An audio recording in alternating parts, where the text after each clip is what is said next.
Ya. Bien, entonces vamos a empezar de nuevo. Buenos días a todos.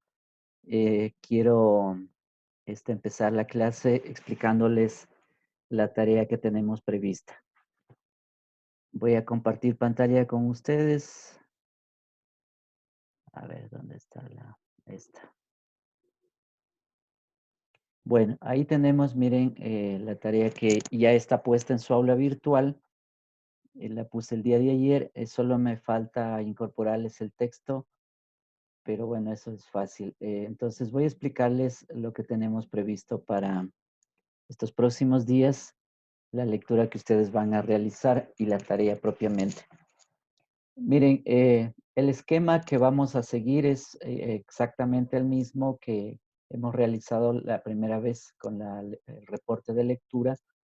Eso comprende hacer un análisis, sintetizar y comentar el texto. Fundamentalmente son esos tres elementos que hay que trabajar en la lectura. Para eso, a ver, entonces vamos a explicar. Yo les puse en este texto y está puesto, como les decía, en su aula, el mismo detalle, solo que ahora ustedes ya no tendrían que ir a revisar la matriz porque está puesta en estos puntos enumerados.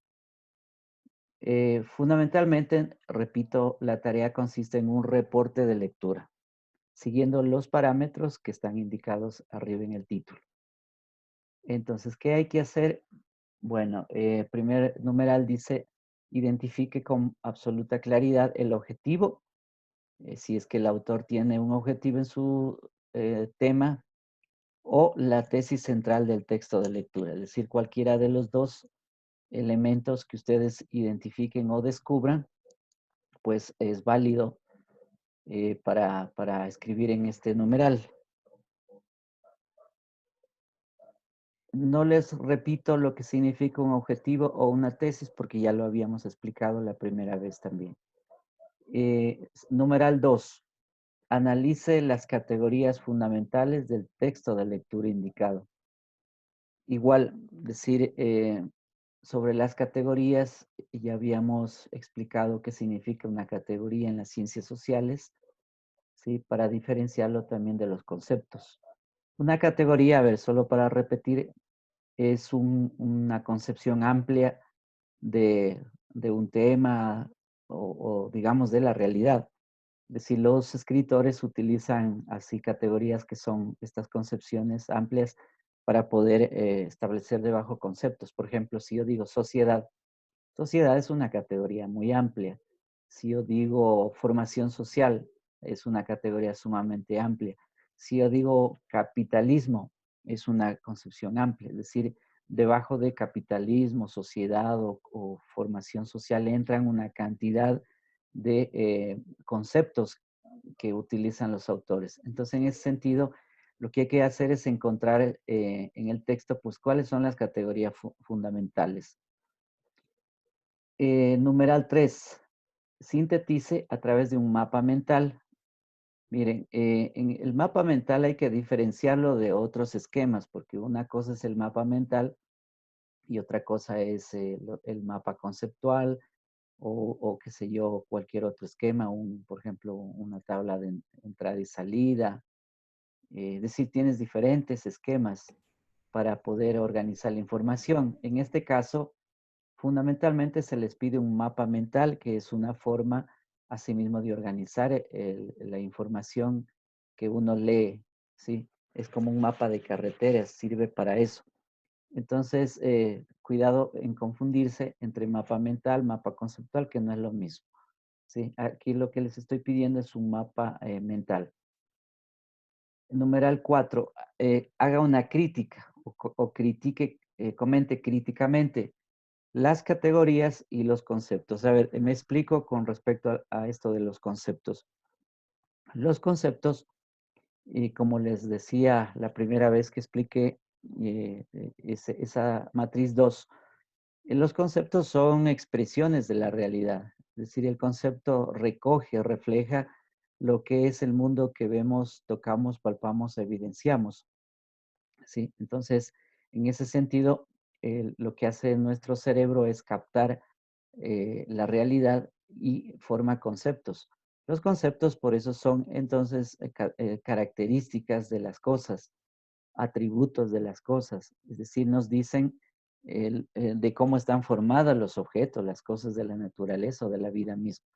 Entonces, en ese sentido se entiende un concepto. Por ejemplo, si yo digo mesa, mesa es un concepto porque existe el objeto mesa y luego nuestra mente lo que hace es abstraer esa mesa que es objeto en nuestro cerebro y nuestro cerebro se hace un objeto mental con características que tiene la mesa. Por ejemplo, tiene 4 patas, está hecho de madera o también de hierro, entre otras cosas. Pero a partir del concepto mesa, entonces nuestro cerebro compone ese objeto en nuestra mente, es decir, se hace un objeto mental. Y luego pues regresamos otra vez a la realidad con otras posibilidades de hacer las mesas, o sea, otras mesas distintas, pero sigue siendo mesa igual. Entonces, mire, la capacidad humana de simbolizar hace que el cerebro pues abstraiga la realidad y eso es un concepto. Entonces, por eso decimos, es una expresión de la realidad. Eso es lo que hay que encontrar en el texto. También cuáles son los conceptos fundamentales que trabaja el autor. Ya, por último tenemos registre de acuerdo con las normas APA la fuente bibliográfica. Sí, bueno, hay que seguir todos las normas APA, que es lo que nos pide la universidad y en general las universidades en ciencias sociales pues siguen ese estilo. ¿Cuál es el texto de lectura? Bueno, aquí tenemos el texto de lectura. Ustedes van a leer el tema 7 de este texto.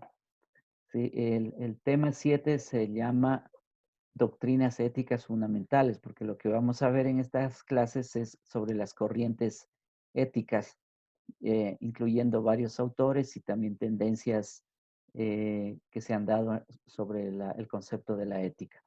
Entonces, en ese sentido, vamos a trabajar. Bien, entonces continúo. El tema 7 del texto que ya mismo les indico es doctrinas éticas fundamentales. Ese tema hay que trabajarlo. No es todo el texto, sino solo esa temática que está descrita ahí. Ustedes eso lo encuentran en las páginas 152 a la 216. Más o menos son como unas 60 páginas. No es mucho para trabajar o para leer. Entonces, digamos, hay tiempo suficiente para eso. El autor es Gustavo Escobar Valenzuela.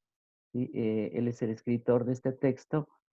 El título de la obra es Ética y luego el lugar donde se ha publicado la obra es en México y la editorial McGraw-Hill Editores. ¿Sí?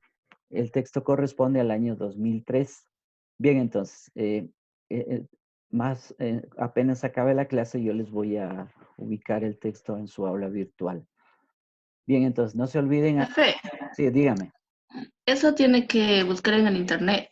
No, eso les digo, apenas acabo la clase, yo les incorporo el texto que van a leer en su aula virtual, porque hay que leer solo estas páginas que acabo de decir, es decir, páginas 152 a la 216.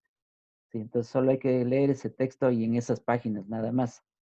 Ay, ya, pues. Sí, ya. Bueno, luego tenemos que, a ver, esta tarea tiene un valor de 15 puntos. Y luego la fecha de entrega es para el 7 de mayo, ¿sí? Entonces, descarguen ustedes la tarea y también el texto de lectura y, bueno, y pónganse a trabajar. No dejen nada para el final porque cuando uno amontona a última hora, pues no logra hacer bien las cosas y ese es un problema. Si en lugar de hacer bien, pues uno termina haciendo mal lo que se improvisa. Por eso es que es mejor organizar el tiempo. Ustedes deberían tener un calendario, un horario organizado para que distribuyan su tiempo de estudio también, porque eso es muy importante, gestionar el tiempo. Bien, por último tenemos, a ver esto que les pongo como importante, las tareas pónganme en formato Word, no en PDF, porque yo suelo hacer observaciones en los textos y cuando es en formato Word, pues sencillamente yo puedo escribir la observación ahí. En cambio, en PDF es mucho más difícil hacer observaciones porque no me permite. Entonces, yo prefiero que ustedes me manden el texto en Word. Eso una primera este, eh, petición. La otra es que escriban los nombres de ustedes en cada tarea, porque hay estudiantes que me están mandando tareas, pero sin poner su nombre. Entonces, yo no sé de quién es esa tarea y se van quedando sin nota, ¿sí? Porque no incorpore el nombre.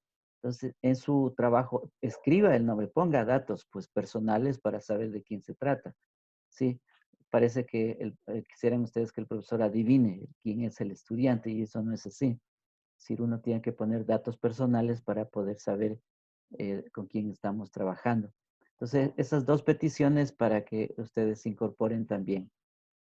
Bueno, y eso es todo por respecto a la tarea. A ver, yo no sé si hay alguna otra pregunta que quieran hacer para clarificarla sobre esta tarea. Profe, yo tengo una pregunta. Dígame. Con respecto al anterior trabajo que nos mandó igual que era de 15 puntos, ¿cuándo nos puede dar la nota para ver si es que hicimos bien o que podemos corregir? O sea, para ver, para igual Ajá. Mira, elaborar esta lectura y no mira, cometer el mismo error. yo estoy corrigiendo tareas ahorita de todos los cursos. He avanzado apenas con dos. Es que como nos pusieron este semestre una cantidad de materias nuevas, incluso, por ejemplo, esta para mí es nueva esta materia. Entonces, además, con cursos de 60 estudiantes cada profesor, más o menos. Entonces, y leer de 60 estudiantes por materia se vuelve súper complicado. Entonces, yo estoy avanzando, pero no he avanzado de todos los estudiantes. Entonces, yo espero hacerlo lo más rápido posible y ponerles a ustedes la nota en su aula virtual, en vista de que apenas hasta ahora tengo solo una de lo del foro que ya está calificado, pero el resto me falta. Entonces, eso es. Pero mira, si tú sigues los criterios que se te pone aquí, pues en esta tarea, decir lo vas a hacer bien. Claro, si no sigues el esquema, por supuesto que te pierdes ahí. Pero si sigues, yo creo que no te vas a perder. Por ejemplo, si identificas el objetivo o la tesis, pues mira, ahí ya tienes una respuesta.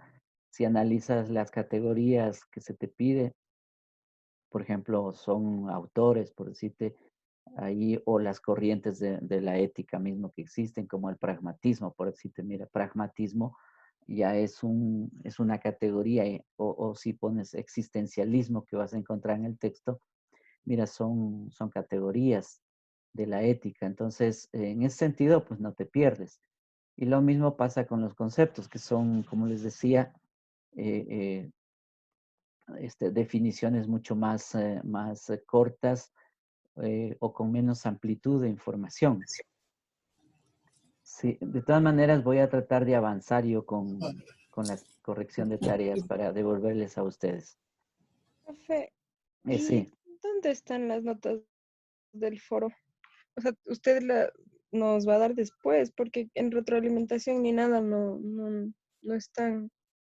es que en el foro no hay retroalimentación, solo tienes el sitio para, es decir, yo por ejemplo pongo el enunciado o escribo ahí al inicio y ustedes empiezan a participar en los foros, ¿sí? Entonces, y luego hay un casillero donde dice que el profesor pues escribe la nota.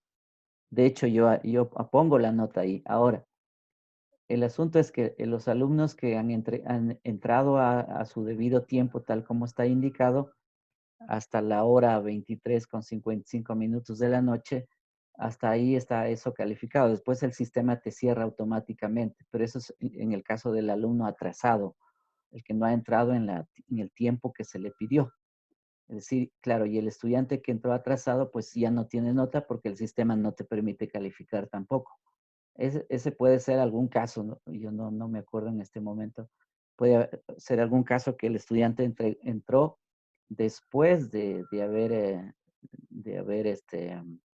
¿cómo es? Fijado la fecha obligatoria para entrar y de pronto hasta incluso participó, pero el sistema no te registra. Entonces, en ese caso sí hay problemas con el estudiante porque, bueno, no entró a tiempo. Pero y Eh, lo que sí está dentro del tiempo, ¿cuándo podemos saber las notas? Mira, si quieres ahorita mismo puedo, no sé si se está viendo. No, no. No, No, profe. no, Ahí profe. no se ve, entonces déjame salir a ver con la tarea esta, solo para que ustedes puedan ver su nota. Bueno, creo que con esta tarea estamos ya, a ver, vamos a ver, aquí está. Mira, aquí tengo las calificaciones que les decía del foro de los estudiantes que han entrado. Mira, todo este casillero que estoy mostrando en este momento. Por ejemplo, ¿cuál es tu nombre? Carpio. Carpio. Ajá, Carpio Magali. Ahí está, mira, a ver. ¿Sí ves? Ujú. Magali. Mira, Sí, profe. ahí está tu nota, ¿ves? Del foro. O sea, quiere decir que entraste a tiempo y está calificada ya el foro. Tienes 2 puntos ahí. ¿Sí? Y así pasa Mm, con el resto de compañeros. Por ejemplo, aquí hay un compañero Fabricio. Fabricio seguramente sí ha intervenido, pero parece que la intervención no es muy buena, por eso tiene apenas el 50%. En este caso también de Joel o Joel, mira, tiene un punto, o sea, eso depende de las intervenciones de ustedes, de la calidad de la intervención, porque no todo el mundo tiene la misma calidad. Y igual está pasando con estos estudiantes, mira, los que tienen un punto es la mitad de la nota, porque está previsto, y así varios, ¿ves? Bueno, eso es. Entonces, mira, ¿esa ahí es la tiene nota del primer el foro? primer foro, sí, porque no tenemos más foros también. Ah, no, sí tenemos un segundo, ¿cierto? Pero, entonces, claro, todavía Sí, no de lo lo de la reviso. Plaza de Madres. Que valía Sí, sí, 10 sí, puntos, profe. sí, correcto, sí, tienen razón. Entonces, mira, yo tengo esta nota recién, pero ya, como digo, estoy calificando y ya les voy a calificar el foro, entonces, que es más fácil leerlo y calificarlo que las tareas propiamente que llevan más tiempo. Ya. Eso es, jóvenes, con respecto a la inquietud tuya que tenía sobre las notas. Por ejemplo, esto, yo apenas tenga esas notas, yo les voy a colgar en su aula virtual para que ustedes mismos sepan cuáles son sus notas. Profe, una pregunta, Sí. disculpe. Buenos días. En el segundo foro habíamos quedado que nos iba a dar plazo hasta el domingo, pero no había cambiado la fecha. No, sí les cambié. Sí les Era hasta el cambié. 21. Sí, sí les cambié yo esa fecha. Ahí, porque yo le di con la misma fecha que quedó en el jueves, pero igual yo le mando Claro, el domingo, ahí profe. adentro en el contenido donde yo escribo, claro, ahí no cambié eso pero en cambio en la pestañita esa, ahí sí cambié 2 días posteriores les puse, porque como me habían pedido para que ustedes intervengan, entonces sí, ahí sí está cambiado. Ahí ya, profe, gracias. Sí. ¿Qué más? Bueno, voy a cerrar entonces esto. Ya. Vamos entonces a empezar a hacer una presentación. Ya.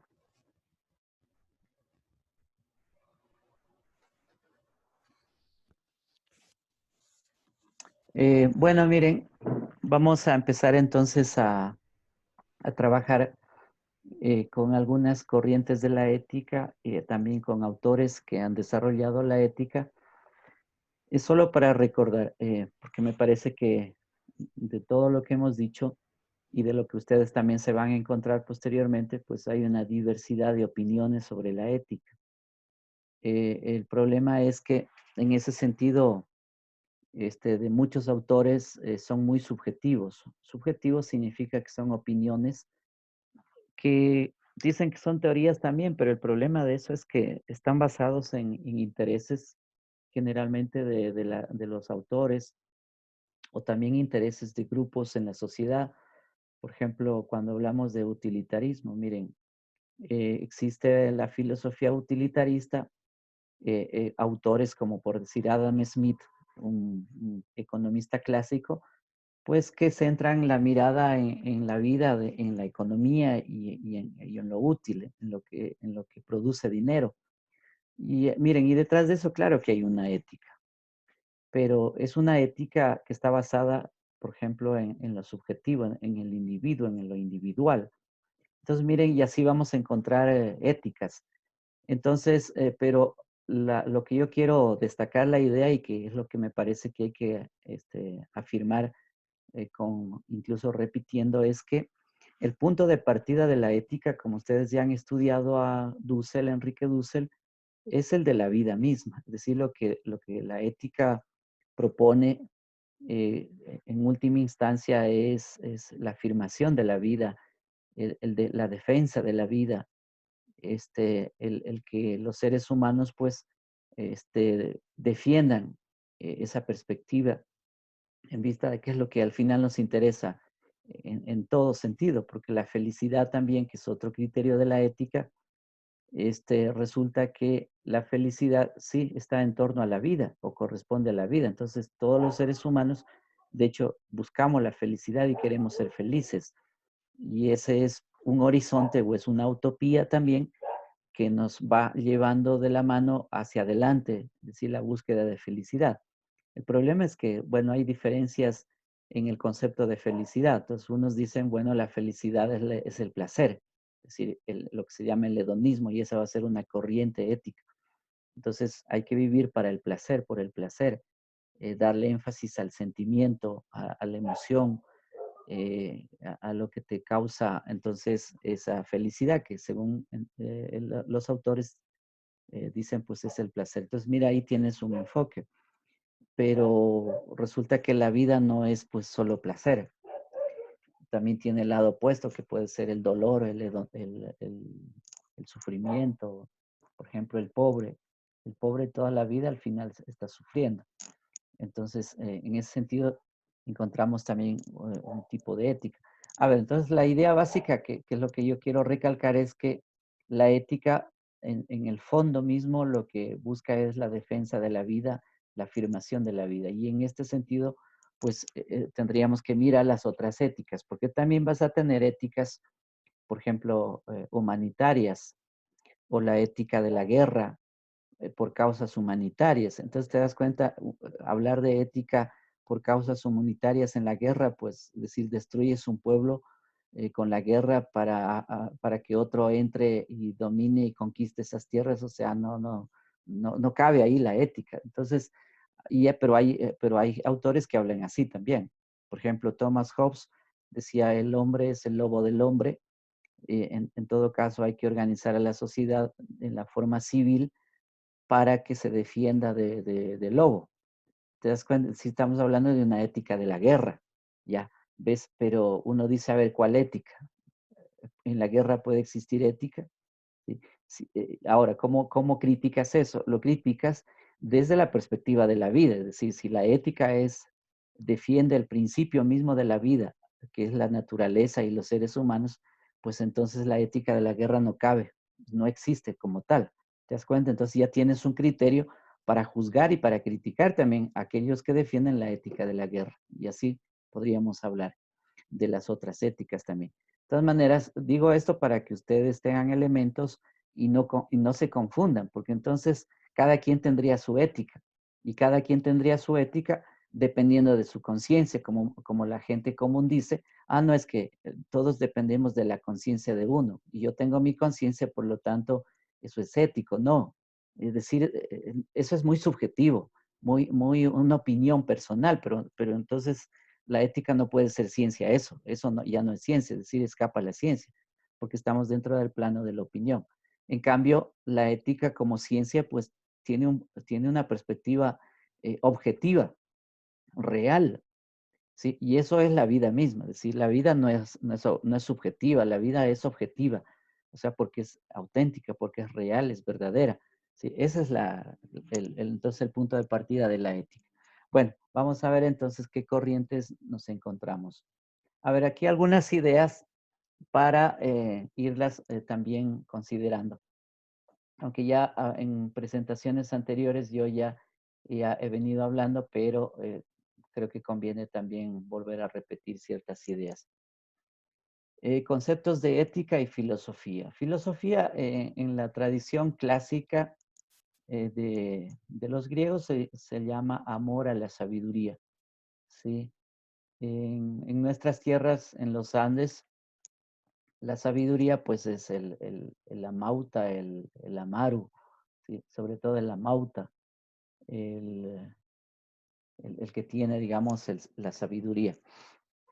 La ética es la teoría o disciplina filosófica del comportamiento moral de los hombres en sociedad. Es el estudio de una forma específica de la conducta humana. Es decir, la ética pues no estudia todas las conductas por sí mismas, sino más bien el comportamiento bueno o malo de las personas.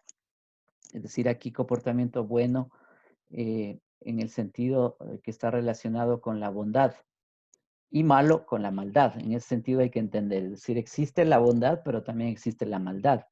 En realidad lo que en el cristianismo se llama pecado, diríamos que es la maldad humana. Es decir, el ser humano como que tiene esas dos facetas también. Es decir, el de la bondad, que es la persona que tiene buena voluntad, que siente compasión por lo que existe, por los seres, por la naturaleza, siente compasión por una flor, por una planta, por un otro ser humano. Esa es la bondad, es la compasión. Hoy está despreciado eso en realidad en esta sociedad que estamos viviendo, pues esos conceptos no son considerados porque son vistos como algo que no necesitamos, es decir, espurrio, como decimos. Por ejemplo, hablar de compasión, hablar de amor, incluso al amor hasta se ha tergiversado. Por ejemplo, cuando alguien dice hacer el amor, imagínate, si lo ha reducido al ámbito esencialmente sexual. Y el amor no es solo eso, es decir, el amor es mucho más que la relación sexual. O sea, la relación sexual es parte, por supuesto, de las relaciones humanas naturales, pero resulta que se ha reducido esa manera de decir y de hacer, pues solamente a eso. El amor es mucho más que eso. El amor es el sentimiento, el amor es la obra, ¿sí? Sobre todo la obra. Las personas mostramos amor por las obras que hacemos. Por ejemplo, si sientes amor por una persona, qué sé yo, una chica o un chico, mira, tú obras, incluso eres capaz de entregar la vida por esa persona. Entonces, ese es el amor auténtico, pero lo otro pues es muy, muy complementario nomás lo que decía. Entonces, mira, bondad y maldad son dos elementos de la ética. La ética es una disciplina filosófica en la medida en la que busca la concordancia con los principios filosóficos universales. Por ejemplo, un principio filosófico universal es lo que decíamos, el principio de la vida. Ese es un principio filosófico. No estoy hablando de un valor, sino de un principio. Principio significa lo que está en el origen, lo que da sentido al resto. Es como el edificio en la base, ¿ves? Esa es la base, esos son los principios, es decir, un edificio tiene una base muy fuerte y esos serían los principios en la vida también. Es decir, parecido, estoy haciendo una similitud. Pero en la vida, pues, entonces, el principio mismo de la existencia, del vivir, y eso empieza por comer, ¿sí? Es decir, el comer, beber, son los que dan origen a la vida y la mantención misma de la vida. Entonces, ese es un principio universal. Por eso es que, por ejemplo, en la religión cristiana, das de comer al hambriento, eh, das de beber al sediento, es decir, es un principio de la vida y está eso en el cristianismo de los primeros tiempos de Jesús hacia adelante. Entonces, mira, ¿por qué? Porque se defiende la vida misma. Entonces, ahí hay un principio. Entonces, a eso se le llama principios filosóficos universales. Por ejemplo, otros principios que podríamos encontrar, además del principio de la vida, puedes encontrar el principio de reciprocidad. La reciprocidad significa el toma y daca. Toma y daca es decir, yo doy, pero también recibo. Entonces la vida se genera por el principio de reciprocidad se mantiene por el principio de reciprocidad, porque todo es recíproco. Aquel que da, pues recibe, y si das poco, pues recibes poco, y si no das nada, pues no recibes nada en la vida. Entonces mira lo que significa el principio de reciprocidad. Ese es otro principio, por decir, a manera de ejemplo universal. También sobre el deber significa la responsabilidad, más que la obligatoriedad, sino la responsabilidad. Es decir, todos los seres humanos sabemos responder, aprendemos a responder. Desde que nacemos, pues ya nuestros padres nos van ubicando en ese valor, en ese principio de responder. Responsabilidad significa responder a, o sea, es la capacidad de respuesta que tiene un ser humano. Entonces, mire, el deber es la responsabilidad de una tarea, la responsabilidad de cualquier acción que una persona decida, porque la decisión es solo de seres humanos, en vista de que hemos sido dotados de la libertad de elegir entre alternativas distintas. Uno puede elegir entre A o B, C, H, D, etcétera, de alternativas distintas, y dentro de esas alternativas eliges, y esa es la libertad. La libertad depende entonces de las circunstancias, depende de las condiciones en las que los seres humanos nos movemos, ¿sí? Entonces en esas condiciones existen relaciones que se establecen. Es decir, somos seres de relaciones también con las cosas y con las personas. Entonces, la responsabilidad pues tiene que ver también con eso, con la libertad de elegir lo mejor que puede, que es bueno para una persona y para la colectividad, porque lo que uno decide tiene que ver también con consecuencias hacia los demás. Entonces, mira, ese es el deber. Y el deber tiene que ver entonces, insisto, en la responsabilidad. Los valores morales, lo bueno, decir, entre otras, por ejemplo, un valor moral podría ser, qué sé yo, el respeto. El respeto, aunque yo creo que estaría un poco mal dicho, porque el respeto es un principio, ¿sí? No es tanto un valor. Un valor podría ser una cosa, por ejemplo, el valor del dinero, por decir, ahí tienes un valor. El valor del auto, ¿sí? Son valores. Ahora, decir moral significa lo bueno. División de la filosofía. Eh, la filosofía, como amor, decíamos, a la sabiduría, estudia diversos problemas del ser de las cosas, del ser humano, del pensar. A ver, el pensar es una capacidad del individuo que está relacionado con la razón, con la inteligencia, con la mente, con el desarrollo cerebral. Es decir, el pensar es propio de cada individuo, ¿sí? Pero el pensar está relacionado con el mundo que te rodea, con el entorno. Es decir, nosotros pensamos de acuerdo a nuestro entorno, porque nuestro entorno es el que nos da los elementos, es la materia prima que nos da para que pensemos. Por eso es que nosotros pensamos de acuerdo a nuestras condiciones ambientales, a nuestras condiciones sociales, nuestras condiciones culturales. Es decir, dependemos de lo que tenemos en el entorno para pensar. Y por eso es que pensamos de acuerdo a esas circunstancias o a esas condiciones de vida. Del conocer. Bueno, el conocer es propio de la inteligencia, como decíamos, esa capacidad también humana de aprehender las cosas, de captar las cosas y entenderlas. Ese es el conocer. De la conducta moral del hombre. También, entonces, la filosofía aborda la conducta moral del hombre. Es decir, la conducta moral tiene que ver con las actitudes, con los actos de los seres humanos, eh, que corresponda, que sea coherente entre lo que piensas y lo que haces. Es decir, en una sociedad como la nuestra, que resulta que entre el pensar y el actuar, o entre el decir y el hacer, están divorciados porque hay una incoherencia ahí. Ese, por ejemplo, raya con la conducta moral auténtica de un ser humano. Un ejemplo podría ser, imagínense, estamos en una sociedad católica, en el caso ecuatoriano, el 70% de ecuatorianos dice que son católicos.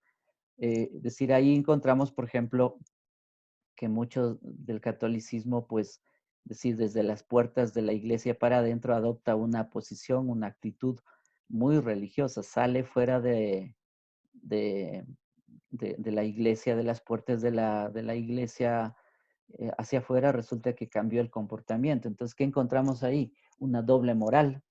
¿Por qué? Porque la actitud no corresponde con lo que está sintiendo y pensando puertas adentro de la iglesia, y cuando sale, pues es otra cosa. Entonces, mira, ahí tenemos una doble moral, una doble conducta, y eso es antimoral, más bien, si no es moral, sino antimoral. ¿Por qué? Porque el ser humano no es coherente, es decir, este ecuatoriano que es católico no es coherente con lo que está pensando y sintiendo y concibiendo, con lo que luego después en sus acciones pues muestra un comportamiento diferente. Entonces, mira, eso es amoral, ¿sí? O sea, una conducta no moral.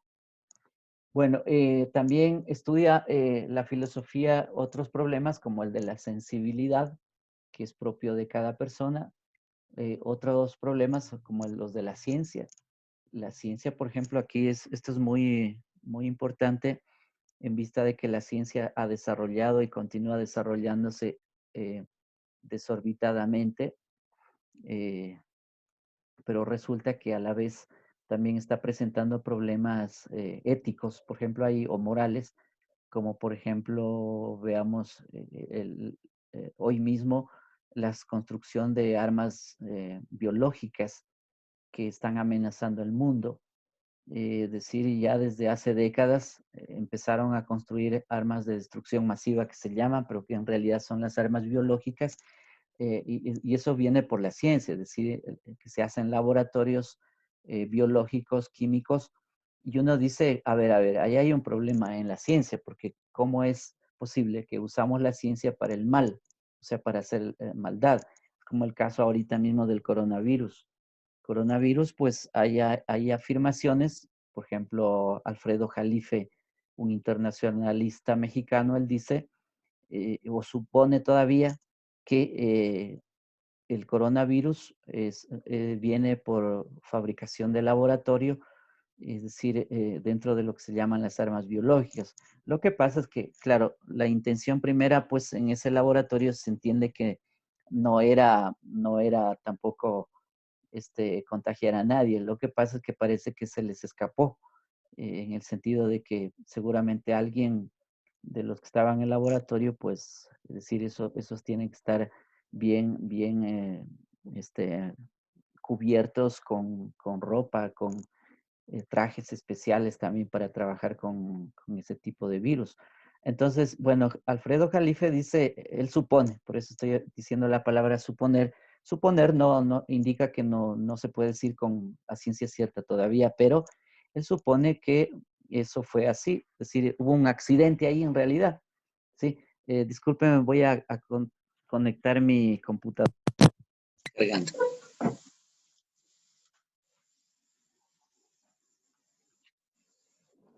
Listo.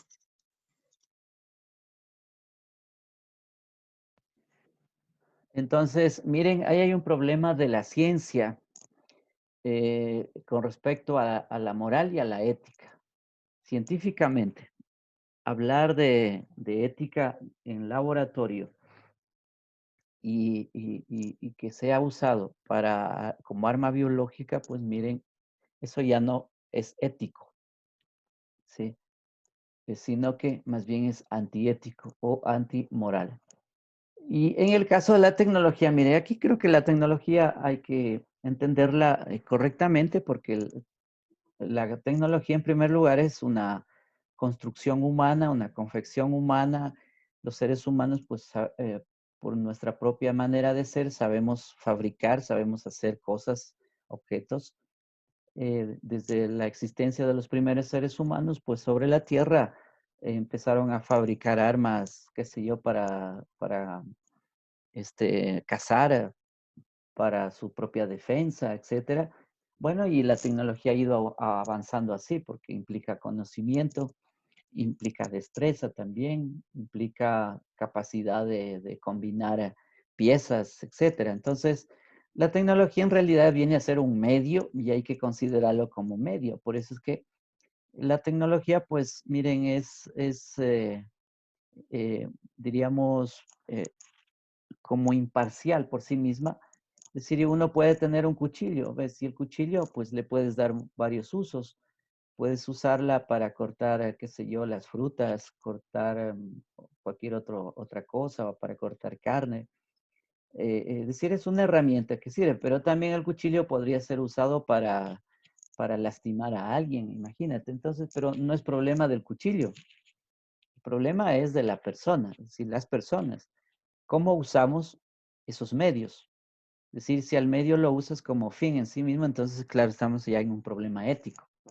Pero si el medio lo usas como medio, pues, y son mediaciones además, ¿sí? Para lograr algo, porque la tecnología te permite lograr algo que físicamente a veces no podemos.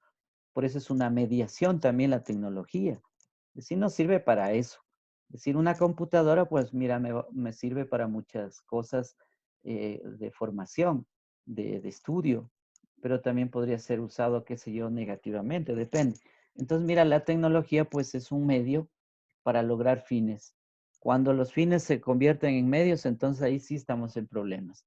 ¿Sí? Entonces, pero de todas maneras, hay que hablar entonces de que la tecnología por sí misma, pues es imparcial en el sentido de que es un medio, una herramienta, un instrumento que es usado pues por alguien. Más bien el problema está en ese alguien que puede ser una persona, puede ser una institución o puede ser el Estado o puede ser la empresa que utiliza mal la tecnología o la utiliza también bien a la tecnología, ¿sí?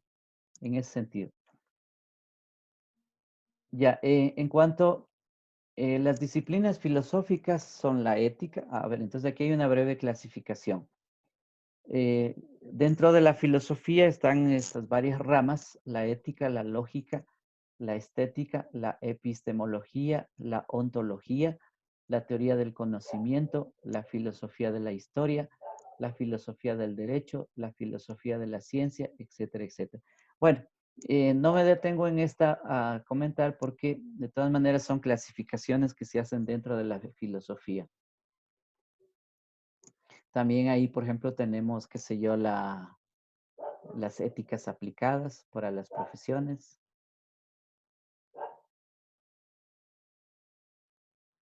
Algunos problemas de la ética, a ver. Por su generalidad se distinguen de los problemas morales de la vida cotidiana. La ética es teoría o investigación sobre el comportamiento humano en su aspecto moral. Moral ya decíamos que son los actos buenos o malos, las actitudes buenas o malas en el sentido de bondad o maldad. También estudia la historia de los valores, de los principios y de normas morales. Las normas morales generalmente tienen que ver con las prohibiciones o lo que sí se debe hacer. Busca explicar las diferencias entre diferentes marcos normativos o valorales, es decir, de valores. ¿Con qué ciencias se relaciona la ética? Bueno, se relaciona con la psicología, con la sociología, con la historia, la antropología, con el derecho. Es decir, la ética, siendo humana, pues está relacionada con todos los ámbitos del conocimiento como ciencia y con todos los ámbitos, pues, de la misma vida humana. En ese sentido sería la relación. Claro, hay un problema en este momento con las ciencias porque las ciencias se han ido segmentando, se han ido separando y así encontramos diferentes ciencias que cada una apunta por su lado, cada una sigue un horizonte sin juntarse y ese es un grave problema para la ciencia de hoy. Eso depende mucho del desarrollo que se ha venido generando en estos siglos, sobre todo desde el siglo XVI, hablamos del positivismo. El positivismo es una perspectiva de la ciencia en el que trata de estudiar lo que observamos, lo que experimentamos. Entonces el positivismo como tendencia científica es básicamente eso, es decir, todo lo que es observable y experimentable, pues entra dentro del campo de la ciencia y lo que no se experimenta ni se observa, pues dice el positivismo que no es ciencia. Entonces, miren, ese es un problema. Entonces, en ese sentido, se han ido también creando ciencias y ciencias o disciplinas y disciplinas científicas. Y esas continúan así. Entonces, por ejemplo, cuando usted dice, voy a estudiar sociología, pues solo estudia sociología. Dice otro, voy a estudiar economía y solo estudia economía y así. O estudia, dice antropología o solo estudia administración. Desligado. Cuando resulta que la vida humana, las relaciones humanas, no, la realidad no es desligada, no está desligada. Es decir, la economía no es que está separada de la organización de la sociedad, es decir, los recursos no están separados de la organización de la sociedad. Es decir, la realidad es más que eso, que las disciplinas. Entonces, hay un problema en realidad con las disciplinas. Esto de tener disciplinas nos separa en lugar de ayudarnos a juntar. Por eso es que en la universidad el intento siempre es juntar todo, articular, digamos, todas las ciencias, como es el caso de ahora mismo. Ustedes tienen otras áreas de la ciencia, pero a la vez estamos estudiando también ética, es decir, para juntar todo eso. Pero como les digo, es un problema aún todavía eso de las disciplinas de la ciencia, que toca más bien juntarlas. La ética puede valerse de esos conocimientos para estudiar la conducta moral. Es decir, en todas las áreas de la ciencia, pues nos sirven esos conocimientos para estudiar la ética.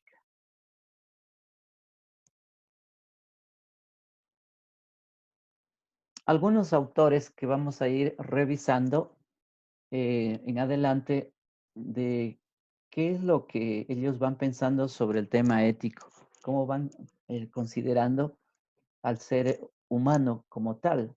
Entonces, miren, ahí tenemos una lista de algunos, no son todos, por supuesto, pero que al final se ubicarán en lo que llamamos pragmatismo, o sea, utilitarismo, o también existencialismo. Sí, o en estas corrientes que les decía que van a ser el hedonismo. Hedonismo viene del placer. Ese es hedonismo, un sistema filosófico de pensamiento y ético sobre el sistema del placer. El otro va a ser el existencialismo como otra corriente de pensamiento y ético. Y luego tendríamos el humanismo. ¿Sí? El humanismo, dentro del humanismo, pues ahí es un problema el tema del humanismo porque hasta ahora no tenemos precisión de ese concepto o más bien de esa noción, porque ni siquiera podríamos decir que es un concepto, sino una noción del humanismo y ahí hay problemas, porque de ahí van a desprenderse, por ejemplo, humanismo liberal, humanismo neoliberal, humanismo marxista, humanismo cristiano y una cantidad de humanismos, es decir, en lugar de haber precisión hay confusión. De todas maneras, ese lo dejaremos para el último aspecto que vamos a trabajar en esta temática, porque es el más complicado incluso. De todas maneras, vamos a abordar aquí algunos autores de cómo nos van ellos diciendo que entienden a la ética. Entonces veamos el caso de Sócrates. Bueno, Sócrates es un filósofo griego y él piensa que el conocimiento es condición necesaria para una conducta virtuosa. Es decir, hay que conocerse a sí mismo para tener mejor conocimiento de uno mismo como de lo que está fuera de nosotros. Es decir, conocerse a sí mismo es un valor indispensable según Sócrates. Y de ahí que entonces recomienda pues que el ser humano tiene que entrar en procesos de autoconocimiento, de autoformación, de estudiar la filosofía, porque él siendo filósofo apunta hacia la filosofía. Entonces, miren, bueno, ese es un aspecto interesante de Sócrates. Dice, la sabiduría no consiste en saberlo todo, sino en darse cuenta de cuán inmenso es lo que no se sabe y en el impulso a mantenerse investigando y aprendiendo siempre. Bueno, aquí hay, miren, en este párrafo hay algunas cosas que son bien interesantes. Primero, la sabiduría. No es lo mismo la sabiduría que el conocimiento. El conocimiento es lo que aprehendes la realidad, es decir, la captas a la realidad, la conoces a la realidad. Ese es el conocer y ese es el tener conocimiento, no así la sabiduría. La sabiduría comprende también al conocimiento, pero la sabiduría consiste en un desarrollo que va más allá del plano simplemente material, sino que implica el desarrollo, por ejemplo, espiritual, del desarrollo de otras formas de conocer, por ejemplo, a través de la meditación, a través de la concentración, a través de la misma reflexión de la realidad. Es decir, ahí es donde te vas volviendo sabio, ¿sí? Por eso es que dicen que las personas más adultas siempre son mucho más sabias que las personas más jóvenes. ¿Por qué? Porque la vida este, los ha ido poniendo en la situación de volverse más sabios. Ahora, claro, no todo el mundo es sabio, podríamos decir, sino aquellos que también se dedican a cultivar la sabiduría, porque la sabiduría se hace, la sabiduría se crea, si se construye la sabiduría. Entonces, no todo el mundo también es sabio. Pero bueno, lo interesante es lo que Sócrates puede decir, porque dice, es más lo que no sabemos que lo que sabemos. Y eso es así, pues, es decir, nosotros sabemos poco aún. Por ejemplo, de nosotros mismos sabemos poco. Nosotros no nos conocemos como somos en sí mismo, a pesar, digamos, de cada uno, ser cada uno y pensarse a sí mismo y de reflexionarse y de ver sus actos y comportamientos, pero resulta que no nos conocemos a ciencia cierta del todo, cada uno de nosotros. Y mucho más no se diga de la sociedad en la que vivimos, que es mucho más compleja. Es decir, nos hace falta este, mayor profundización, profundidad en ese conocimiento. Imagínense, cada persona es sumamente complejísima, lo que significa tener más de 100.000 millones de células, de neuronas, cada uno de nosotros, imagínense que están conectadas entre sí, que son parte de nuestra inteligencia humana, de nuestra capacidad cerebral. Imagínense si usted suma eso con los más bueno, creo que somos ya como 7.000 millones de gentes en todo el mundo en este momento, la humanidad. Entonces, imagínense, multiplíquese, es decir, no hay número como para poder comparar. O sea, estamos hablando de que somos sumamente complejísimos. Entonces, la palabra aquí compleja, pues cabe muy bien y la complejidad también es otra palabra importante. Es decir, es más lo que no sabemos que lo que sabemos. Y por eso yo creo que viene el tema de la humildad también, de saber eh, con nosotros mismos de que en realidad sabemos muy poco, ¿sí? O sabemos casi nada también. Y de ahí que nos toca, pues como dice Sócrates, nos toca seguir investigando y aprendiendo siempre con mucha humildad. La investigación es un tema fundamental del desarrollo de una persona, como también de la sociedad. Es decir, las sociedades avanzan por la investigación.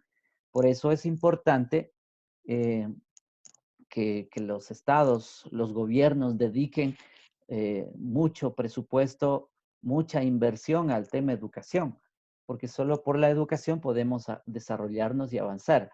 Si no hay inversión en educación, si no hay inversión en investigación, sencillamente los pueblos están condenados a la pobreza, al desastre, ¿sí? Como es el caso nuestro mismo ahora, ¿sí? Nosotros mismos, ahí están las consecuencias de lo que, de la que la gente, en realidad nos falta que se eduque, que sea más cultural, que esté, es decir, más capacitada para enfrentar los problemas que ya hemos tenido en la humanidad. Las pestes pues no han sido recientes, sino tienen una larga historia, por lo menos desde cuando vienen los españoles a América, sabemos muy bien de que cuando vinieron, pues trajeron, por ejemplo, la gripe y la viruela y diezmaron a las poblaciones indígenas. Y eso estamos hablando del siglo XVI. Entonces, no es nada raro, pues, este tema de los contagios. Ahora estamos en un nuevo contagio que es ya más amplio por las conexiones que tenemos a nivel mundial. Es decir, hay una conexión de todos los seres humanos yendo a una conciencia universal, digamos, de todos. Bueno, entonces por eso tenemos más conciencia de eso, pero en realidad la, las pestes pues han existido y seguirán existiendo. Más bien lo que hay que pensar es a futuro, cómo vamos a enfrentar las nuevas pestes que podrían venir por el lado natural, pero también las pestes humanas, es decir, aquellos que fabrican la guerra y quieren la guerra. Y la tercera guerra pues será de todo el planeta y incluso dispuestos a la abolición propiamente o al exterminio de los seres humanos, ¿sí? A través de la guerra. Entonces, ese es un problema. Entonces, pero miren, de todas maneras, lo que necesitamos, y yo digo, hay que seguir investigando y los gobiernos tienen que invertir mucho dinero en educación para que, digamos, la gente esté más capacitada, más educada y tenga las herramientas para poder enfrentar estos problemas. Ahí hay dos problemas serios. El problema de los contagios o de las pandemias, ¿cómo puede ser? Que como les digo, no es la primera vez. Y lo otro es el tema de la guerra, es decir, ¿cómo enfrentaremos en el futuro eso? Es decir, ¿cómo se organiza la sociedad? Pues ahí entran entonces en juego las ciencias sociales y conectadas también con las ciencias naturales, porque no es que solo las ciencias sociales, no, son las ciencias, como les decía, conectadas entre sí, ¿sí? Es decir, en eso, y hay que trabajar en eso y aprender eso también. Por ejemplo, nosotros como profesores universitarios, miren, tenemos que estar muy al tanto de esa conexión entre las ciencias, manejar todas las ciencias en lo posible, aunque eso se vuelve complicado, pero hay que manejar. Por lo tanto, un profesor tiene que estar, estudia y estudia para poder justamente juntar las ciencias, para poderlas entender mejor. Bueno, entonces miren la enseñanza de Sócrates, me parece que nos deja algunos elementos. Bueno, a ver, entonces vamos a ir paulatinamente. Ahora, yo pregunto a ustedes, bueno, a ver qué piensan ustedes desde lo que empezamos esta presentación hasta este autor, Sócrates. ¿Qué piensan ustedes? A ver, opinen.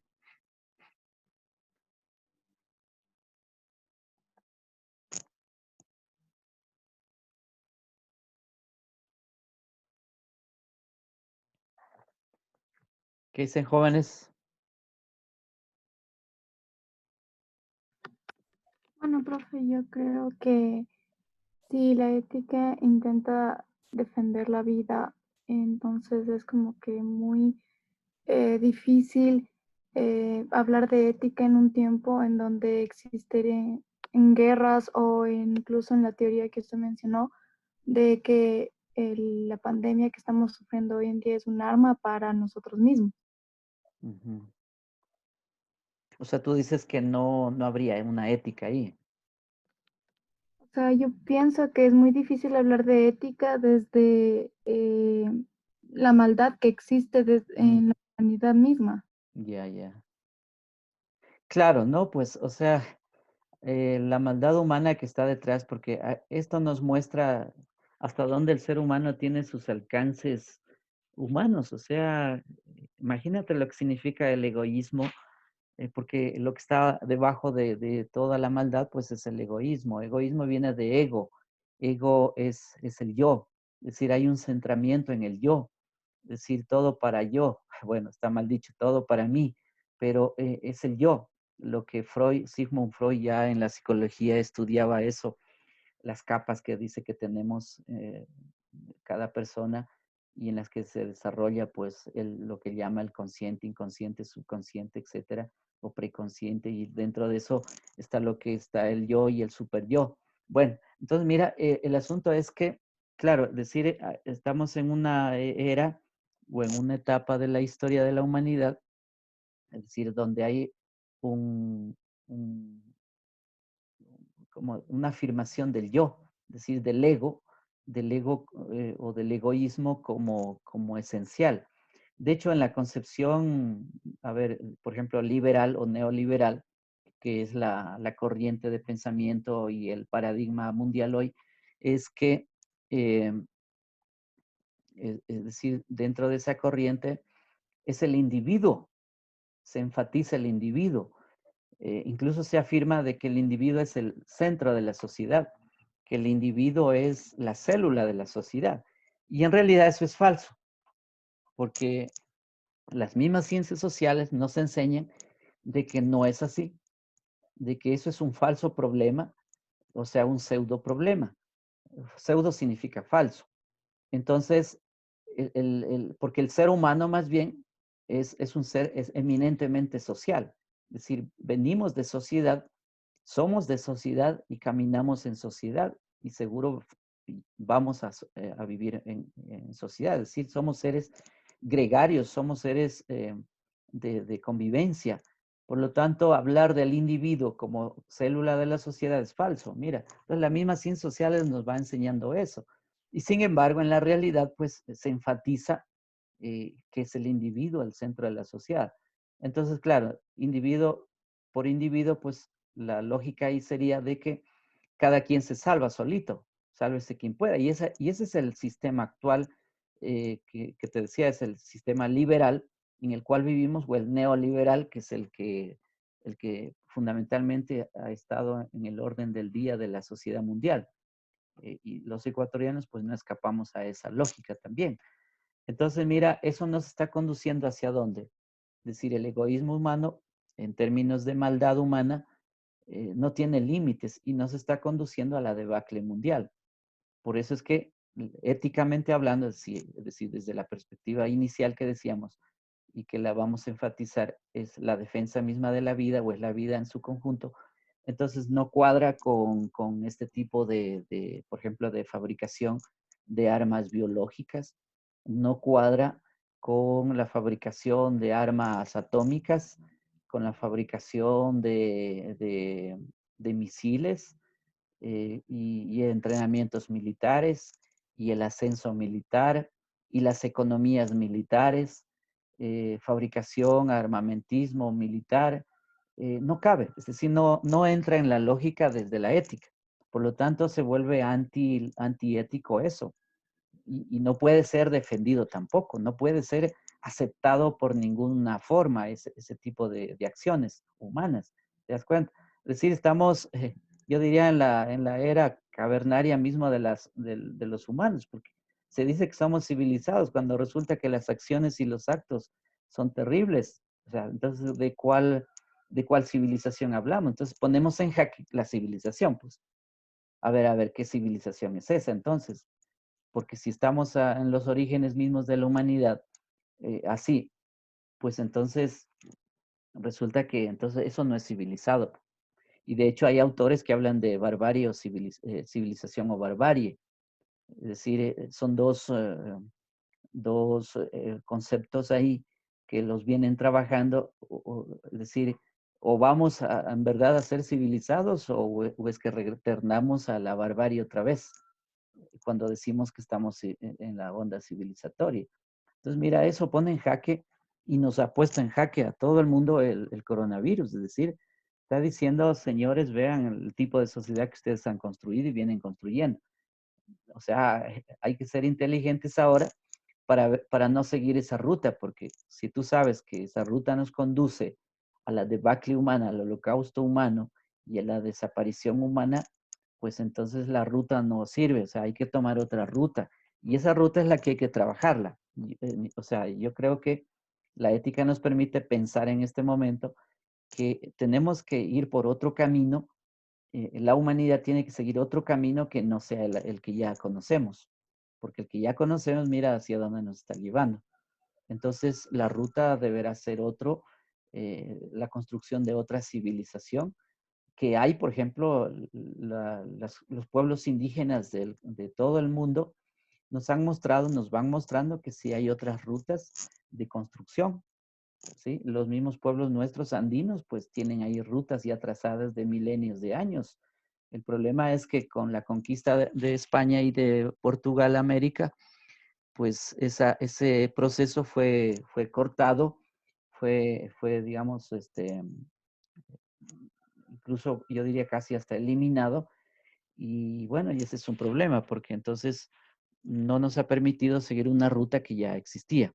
Lo mismo digo de América, porque en el caso de los aztecas, de los mayas, aquí al norte de los chibchas, que hoy es Colombia, y al sur tenemos los incas y otros pueblos de este continente, pues mira, tenían ya rutas trazadas también, solo que se han cortado. Entonces se podría retomar esas también. Entonces hay alternativas. Hay otras gentes en el mundo también que están trabajando nuevas alternativas, por decirte, la vía campesina es una vía en América Latina que trabaja sobre el tema agroecológico, sobre el cultivo, la soberanía alimentaria. Es decir, todos necesitamos entrar en el campo de los alimentos y hay que cuidar la soberanía alimentaria de los pueblos. Entonces, mira, por decirte, o los trabajadores sin tierra en el Brasil, para darte otro ejemplo, o aquí en este país también, los mismos nacionalidades y pueblos indígenas del Ecuador también tienen sus propuestas con la economía social y solidaria, entre otras, digamos. Entonces, mira, es posible. Lo que pasa es que todos estamos en un mismo esquema, que es esto del neoliberalismo o liberalismo clásico, que es el que nos está conduciendo a una cosa que no puede ser aceptada por ningún lado. Bueno, ¿qué más? A ver, otros estudiantes. ¿Qué dice Hugo? Profe, Dígame. quería preguntar, me estaba acordando de lo de una parte de la conferencia de Dussel en la plaza, en la Casa de las Madres, Ajá. donde, por ejemplo, decía que no está en contra del aborto, o sea, no está en contra de la libre decisión del cuerpo de la mujer, pero no comparte tampoco como que el abortar porque sí, sino que se debería ver basándose en un principio ético de que se puede llevar una vida con tantos hijos, o sea, que lo ético para poder tener un hijo prácticamente sería tener uno para poder cumplir con todas sus necesidades y así. Entonces, si bien la ética de la liberación tiene como principio fundamental la defensa de la vida y de una vida digna, ¿cómo hay momentos en los que en los que puede tener ambivalencia cuando no, o sea, cuando lo ético no sería prevalecer la vida, por ejemplo, en algún caso de defensa propia o con estas situaciones de pandemias y todo, o sea, pueden encontrar en la prevalencia de la vida la justificación, pero no defiende la vida como tal en ese momento. Ujú. Mira, en el caso de Dussel, eh, bueno, esa teoría eh, de, a ver, de la población, de la superpoblación y del control de la población, bueno, ya es una teoría del siglo XVIII. Robert Malthus era un sacerdote también.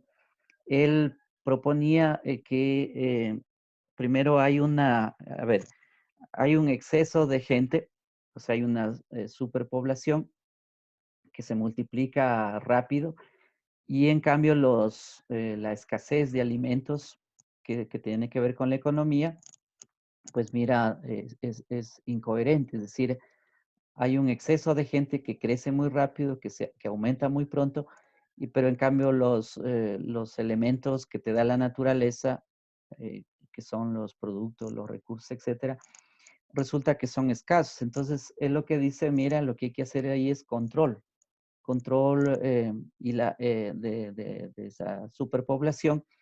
Y bueno, él cita ahí varias cosas que son las que sirven para ese control. Uno, por ejemplo, dice las mismas epidemias cumplen esa función.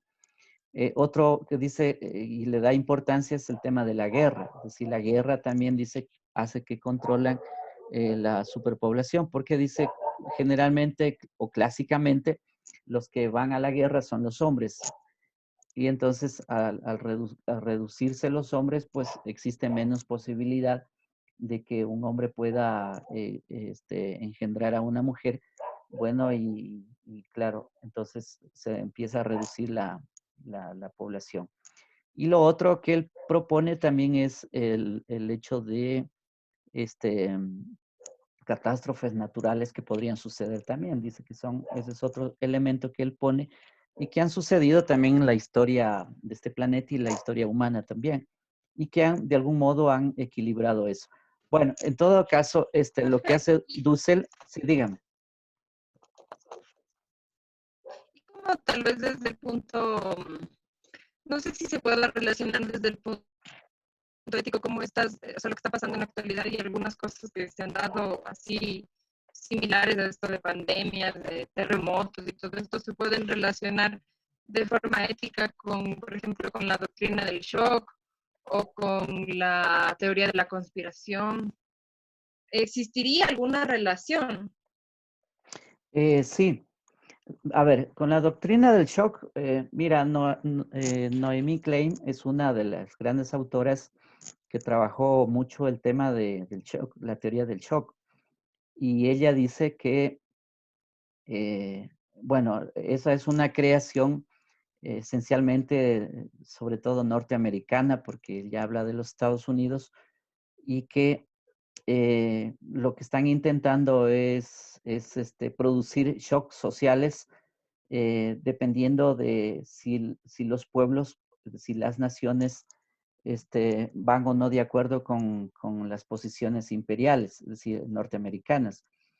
Entonces, son los Estados Unidos como imperio que generan ese tipo de shock en la sociedad. Y uno de esos, por ejemplo, a ver, que ella señala y con bastante información, es el tema de Pinochet en Chile en los años 73. Es decir, ahí hay que entender el contexto también mundial, cómo se estaba moviendo el mundo. Por eso es importante entender el contexto en el cual se mueven las naciones, los estados, las poblaciones. Bueno, y eso es largo también de decirlo, pero yo lo que intento es un poco como resumirte. Pero el asunto es que hay que entender en ese contexto de la Guerra Fría de los años 70, en que Estados Unidos y Rusia eran los dos imperios que controlaban el este y el oeste. Es decir, se habían dividido el mundo después de la Segunda Guerra Mundial. Bueno, y ahí había una bipolaridad que se llama de países centrados en esos dos países, Estados Unidos y Rusia, que controlaron pues los espacios de este planeta entre el meridiano de Greenwich hacia el oeste con Estados Unidos y del meridiano de Greenwich hacia el este, pues con Rusia. Entonces, lo que le correspondía a América, es decir, a nuestros países, básicamente estaba bajo el liderazgo o la égida de Estados Unidos. Entonces, en ese sentido, por ejemplo, se va a desarrollar lo que pasó en Chile en los años 73, es decir, Allende que asciende al poder en el año 70, logra 3 años, pero lo que sucede ahí es la aplicación de lo que ella llama el shock para Chile, es decir, no querían dejar escapar a ese país que se convierte en un país socialista, como el caso ya de Cuba. Cuba pues se les había escapado en el año 59 a los Estados Unidos y no querían que suceda lo mismo. Entonces ahí viene la aplicación de la teoría del shock. La teoría del shock es poner a la población en una situación, primero es liquidar la economía o hacerla parecer como que no funciona la economía, sobre todo para países en orientación socialista. Entonces, eso es lo que pasó en Chile, bueno, y tenemos la dictadura de Pinochet desde el 73 en adelante, que dura hasta el año 92. Y las consecuencias que eso trae posteriormente, porque la aplicación de una teoría y la aplicación de las políticas, pues duran por mucho tiempo, eso no acaba de la noche a la mañana. Bueno, entonces ahí tienes, mira, una aplicación de la teoría del shock, de lo que tú estás preguntando.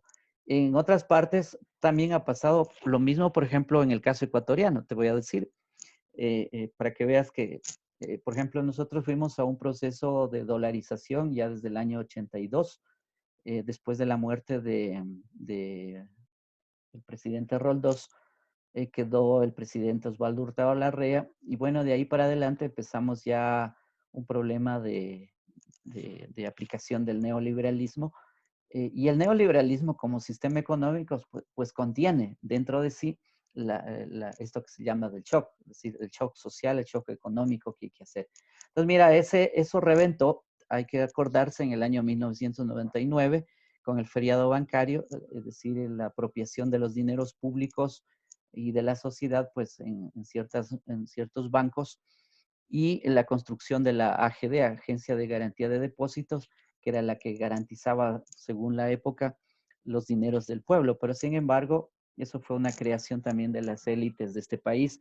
Mira, ahí tenemos otro shock. Incluso a eso hay que aumentarle el hecho de que es- em, también está dentro de lo que es la experimentación en la teoría, a ver, una teoría norteamericana que se llama el condicionamiento operante o teoría del condicionamiento. Ahí hay un origen, por ejemplo, en Watson, después Skinner, por decirte, dos psicólogos norteamericanos, que han probado eso, y resulta que también el Ecuador fue puesto en esa experimentación, es decir, experimentar con el dólar a ver qué pasa con la sociedad, y bueno, y ahí estamos, es decir, pero eso pasó por la teoría también del shock. Entonces, mira, te estoy citando dos casos, pero así existen en otras partes. En el caso de Irak, lo mismo. Pasó exactamente lo mismo, o peor, yo diría, porque liquidaron a ese pueblo, una civilización muy antigua, ya de 6.000, 7.000 años de existencia. eh, Incluso por ahí vienen los orígenes del ser humano. Bueno, y fue liquidada ese país también. Y así, entonces mira, ahí tienes como tres ejemplos de la teoría del shock para responderte un poco que sí es cierto. Es decir, no está lejano de la realidad. Y ahí hay una autora, Naomi Klein, que podría ser estudiada también sobre la teoría del shock.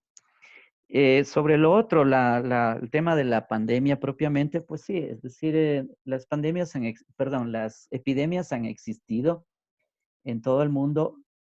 Ya hemos tenido, por ejemplo, en el caso de Sudáfrica o en el África mismo, por ejemplo,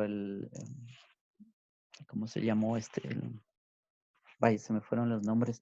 Bueno, el tema, por ejemplo, del VIH, ya estamos dentro de lo que incluso se habla de arma biológica, el SARS, por ejemplo, mismo, estas que sucedieron en la China, entre otros. Es decir, tenemos en la historia de la humanidad, o la peste negra en España, en el siglo XX. Es decir, tenemos ese tipo de experiencias. El problema, bueno, ahí es que aún como el mundo no estaba muy conectado o estaba relativamente conectado, pues las pandemias no eran así muy, muy grandes. Por eso es que es la primera vez en la historia del planeta Tierra que ahora sí, es decir, un contagio de ese tipo, pues es universal. Porque además, desde los años 80 para acá, pues el mundo se globalizó totalmente. Y bueno, y así será en el futuro, es decir, estaremos mucho más conectados unos a otros. Habrá, yo digo, mayor conciencia universal, planetaria, como de hecho ya la tenemos ahora mismo. Es decir, por eso es importante la educación, porque eso nos permite entender el mundo de hoy como está, en esas grandes diferencias, porque aún hay grandes diferencias de civilizaciones. Por ejemplo, desconocemos la hindú, desconocemos la misma China, desconocemos el mundo asiático para nosotros y viceversa. Incluso entre nosotros mismos, por ejemplo, si tú has tenido chance de viajar solo a Brasil, cuando vas a Brasil, pues los brasileños tienen un desconocimiento de esta parte de acá del área andina y de sudamericana, de habla hispana. Lo mismo que a nosotros nos pasa, nosotros desconocemos, estamos de espaldas a todo lo que sucede en el Brasil. Conocemos muy poco de su gente, de su cultura, etcétera. Entonces, mira, nosotros mismos nos desconocemos en esta misma región y en Sudamérica. No se diga del mundo en general, pero de todas maneras yo creo que vamos a una conciencia planetaria y bueno, y hay que educarnos en ese sentido, es decir, a tener una conciencia, como ayer estaba viendo un reporte del Papa, y yo no sigo al Papa, pero veía una nota bien interesante de un reporte que él hacía y llamaba a la conciencia también planetaria en vista de que nuestro planeta, dice, es nuestra casa común. En verdad es así, es decir, a ver, Hurston es un autor que vive en Costa Rica, él escribió hace años la Ecosofía. Ecosofía es un tema de la ecología con sabiduría. Y entonces él habla de que en realidad nosotros vivimos en una aldea común, en una casa común, y por eso es nuestra casa de todos, y ese es el planeta. Entonces, mira, creo que estamos yendo para allá y eso es muy importante. Bueno, no sé si logré responder a tu pregunta y lo que Dussel dice, pues sí, en verdad lo que hay que hacer es este, controlar, por supuesto, la natalidad, pero no la puedes controlar, por ejemplo, quitando del camino a otros, sino que se controla la natalidad por decisión, por libertad. Si tomas la decisión de tener un hijo, tener dos hijos, por decirte, ya. Esa es una decisión, es decir, eso pasa por la planificación familiar, la responsabilidad de papá y mamá. Entonces, por ejemplo, ahí no, la responsabilidad implica de que son dos personas que toman la decisión para tener hijos. Pero, ¿qué pasa con solo con el país en el Ecuador? Que la gente o la gran mayoría no recibe, por ejemplo, educación suficiente o mucho más educación sexual, pero es educación en general. Está deseducada nuestra población. Entonces, y te digo porque aumentaron, por ejemplo, en estos últimos años, aumentaron los embarazos en niñas, incluso, es decir, de 10 años, 12 años, quedan embarazadas. Los chicos están viendo, qué sé yo, ya incluso hasta pornografía desde los 8 años, los niños. O sea, hemos hecho un problema ahí de a través de los medios de que los jóvenes y los niños están expuestos a la tecnología sin ningún tipo de criterio, sin ninguna educación. Pero son los papás mismos los que les impulsan a eso. Hay papás tan inconscientes, es decir, deseducados, que en lugar de acompañarle al niño para que siga un proceso, lo ayuden, lo dirijan, porque para eso es papá y mamá guiar. Resulta que para que no aburra o para que no moleste, le compran el teléfono y le dan el teléfono para que esté ocupado ahí, sin ningún control. Cuando resulta que estamos en un tiempo en el que el tipo ese de tecnología, pues, está expuesta para todo el mundo. Entonces, un papá o una mamá tiene que tener control sobre esos niños. Además, el criterio es no le des a un niño un teléfono inteligente hasta los 15 años, pues mínimo. Sin embargo, tú ves que apenas nace el bebé ya le dan el teléfono y ese niño se vuelve adicto, es decir, porque la tecnología es una adicción también, como hay otras adicciones. Y eso no lo sabe mucha gente. O aunque lo sepa, pero para que no me moleste mi hijo, le das un teléfono inteligente, es decir, conectado a Internet. Entonces, mira, son esas cosas. O sea, eh, lo que está diciendo el Papa, creo que me parece que él está hablando en ese sentido, es decir, hay que hacer un control, sí, pero inteligente, un control planificado, un control desde la perspectiva de la educación, y eso es ético, pues de hecho. No sé si logré captarte lo que me preguntaste y la respuesta.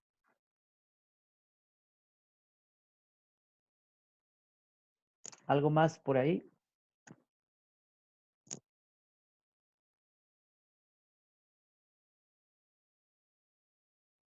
Bueno, a ver, voy a terminar de explicar esto de Sócrates y quedamos hasta ahí y para continuar después la siguiente clase con Platón, que es otro filósofo griego, para ver qué dice él. Bueno, a ver, entonces Sócrates, él va por la vía, sí, Estas dígame. diapositivas las va a subir a la VAC. Sí les voy a subir, lo que pasa es que estoy construyéndola, todavía me falta la parte humanística. De todas maneras, les puedo subir así incompleta, porque yo voy haciendo todavía la diapositiva. Les puedo subir de manera incompleta. A ver, entonces, estaba con Sócrates, que va por la vía del autoconocimiento. Creo que esta idea es importante, interesante, de que tenemos que conocernos a nosotros mismos. Él dice, conócete a ti mismo. es una forma de dotar de sentido ético a la conducta humana. O sea, sí es importante el autoconocimiento, que era un poco las ideas que les dije hace rato, del conocerse a uno mismo, conocerse como es, conocerse en su cuerpo humano, conocerse en los pensamientos, conocerse en las emociones, en los sentimientos, conocer el medio en el cual uno está viviendo, porque el medio influye en lo que uno es, en lo que uno conoce. Es decir, ¿qué es lo que te enseña el medio también? En realidad, eso no hay cómo separar, es decir, uno y el medio es lo mismo. O sea, uno y el medio ambiente, pues influye. Es decir, el medio influye en uno y uno también influye en el medio. Entonces, es decir, es de ida y vuelta las dos cosas. Y eso es una articulación de uno como persona con el medio ambiente. Entonces, ahí en ese conócete a ti mismo, pues es importante lo que él dice. Sócrates desarrolló un método para alumbrar el conocimiento universal y necesario. Y él le llamó a eso mayéutica. ¿Qué es la mayéutica? Bueno, es una forma pedagógica que él utilizaba muchas preguntas, hacía muchas preguntas. Por ejemplo, dicen que cuando él enseñaba, porque fue maestro, todas sus clases eran en base a preguntas, es decir, preguntaba y preguntaba para que los estudiantes también den respuestas. Es decir, preguntas y respuestas. Entonces, la mayéutica tiene que ver con eso, pero también tiene que ver con el cuestionamiento, es decir, todo hay que cuestionarlo, hay que darle la vuelta, no hay que comerse todo lo que te dice el profesor, lo que te dice los libros, lo que te dice el medio de comunicación, lo que te dice el político, etcétera. Es decir, todo hay que estar pilas con eso y no comerse cuentos, porque el problema es ese, comer cuentos cuando no estás pensando. Entonces, el cuestionarlo todo, pues, tiene que ver con la pregunta, porque el que pregunta, pues, está cuestionando. Entonces, de ahí la necesidad de formular preguntas siempre. De hecho, los niños nos enseñan eso muy bien. Todo niño es sumamente preguntón. Pregunta y pregunta y a veces al papá y a la mamá le tienen bombardeado con preguntas, cosa que el papá a veces se molesta o la mamá también porque dice, ya deja de preguntarme. Pero es que es un comportamiento de los niños así. Y están en un proceso de conocimiento, están en un proceso de investigación, de curiosidad. Miren, si mantuviéramos esa capacidad de los niños de preguntar todo un siempre, pregunta y tras pregunta, pues mira, nos estaríamos volviendo muy sabios, yo diría. El problema es que cuando entramos a la escuela, pues las preguntas empiezan a desaparecer y empezamos a ser entrenados en lo que te están diciendo, en lo que quiere la institución, en lo que quiere el Estado, en lo que quiere la religión, y así, en lo que quieren las estructuras sociales. Entonces te van orientando por esa vía y dejas de ser preguntón y ya no preguntas y te vuelves conformista con eso. ¿Sí? Que es un poco lo que nos pasa a todos. Es decir, ya estamos de acuerdo y se acabó. Bueno, pero la mayéutica que nos enseña Sócrates justamente es eso. Es decir, preguntar y responder, o preguntas y no aceptar nada como verdadero, sino hasta que demuestres que es lo contrario. Sí, esa es una gran oportunidad, digamos, de aprender, porque cuando tú quieres entender algo, pues tienes que darle rodeos, hay que darle la vuelta a las cosas, sobre todo rodeos, diríamos, en el sentido de que debes mirarlo de todas las formas a lo que quieres entender.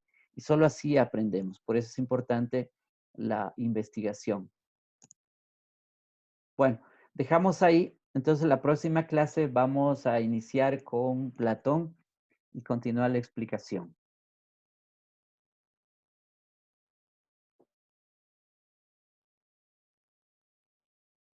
A ver, si hay alguna pregunta de parte de ustedes, pues pueden hacerlo. Sí, profe, con los trabajos que ya hemos hecho hasta ahora, prácticamente ya están los 30 puntos.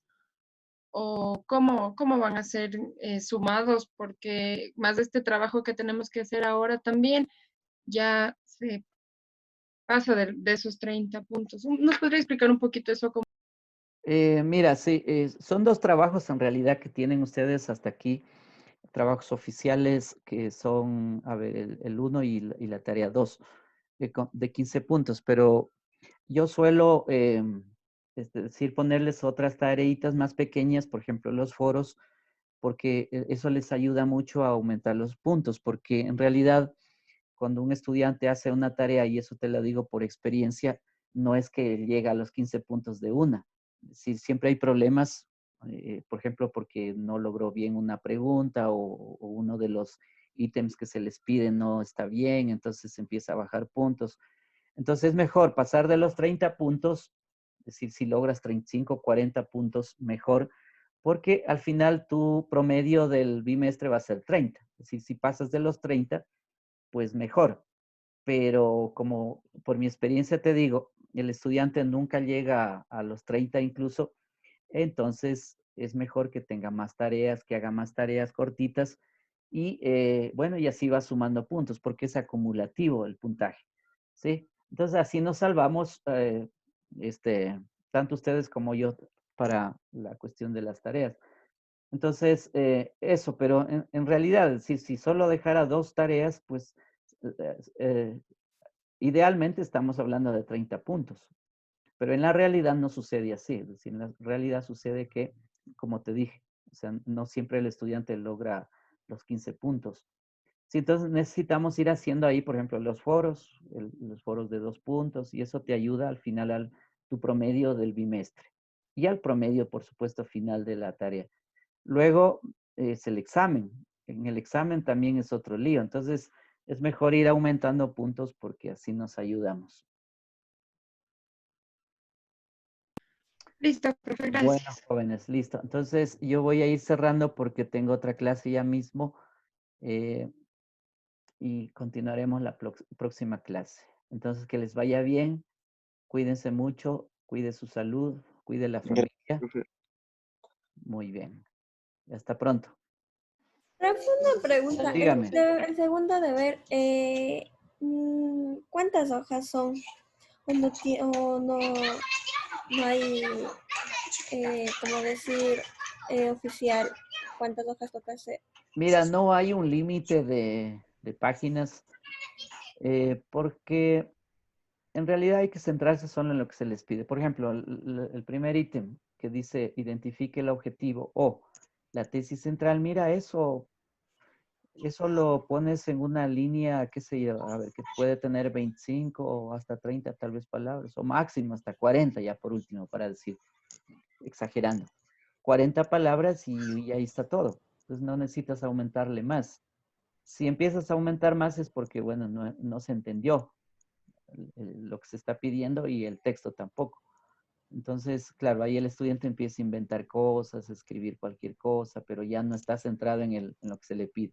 Porque un objetivo, mira, es corto. Todo autor que escribe, pues, un objetivo lo detalla en poquísimas palabras. O la tesis central puede ser igual una oración o un enunciado cortito. Mira, no hace falta tanta palabrería.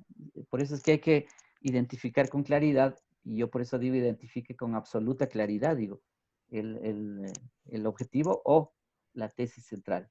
Y así, decir, por ejemplo, las categorías no son muchas tampoco, son poquísimas, solo que el hecho de que al leer entiendes cuáles son las categorías principales del texto, bueno, y las escribes y explicas rápidamente también esas categorías, porque no es suficiente solo indicarlas o señalarlas, sino hay que decir en qué consiste esa categoría también, pues. Y lo mismo pasa con los conceptos, que bueno, lo hacen ustedes en un mapa mental, que igual da, es decir, eso es corto. En una página puedes hacer un mapa mental. Ahora, el mapa mental lo puedes hacer en tu propia computadora o si quieres lo haces en un cuaderno, en una hoja en blanco y le tomas una fotografía y le puedes incorporar ahí. Bueno, eso ya depende de cada estudiante, cómo se acomode mejor. Sí, pero en una página puedes poner. Es decir, estamos hablando de 2 páginas, hasta 3 tal vez máximo, 2 páginas o 3, ya con eso es todo. O sea, no hay un límite como para decirte. Ah, ya, profe. Sí. Bien, jóvenes, entonces nos veremos la próxima clase. Profe, Sí, dígame. yo tengo un programa que, o sea, hace mapas mentales, pero solamente me sale para enviarle solamente el link y usted solamente, o sea, copia el link y le pone en el internet y ya se le abre el mapa mental. Ah, ya. No habría ningún problema hacer así. Sí, pero tú le pones dentro de lo que me mandas, dentro de tu tarea que me mandas. Ajá. Ah, ya. Sí, si es que le pones dentro el link, dentro de tu tarea, porque yo he dicho también que me manden en Word. Si le pones el link ahí y yo puedo abrir, pues perfecto, no hay problema. O sea, porque yo doy el clic ahí y seguramente se me despliega tu mapa mental. Entonces no es problema. Sí, pero si me pones aparte o me mandas aparte, bueno, ahí se complica ya la cosa, porque a no ser que le pongas todos los datos completos, qué sé yo, pero ahí se complicaría. Pero ponle dentro del mismo Word, ahí ponle la dirección electrónica y yo doy clic y enseguida seguro se me despliega. Ah, ya, profe, muchas gracias. Bueno.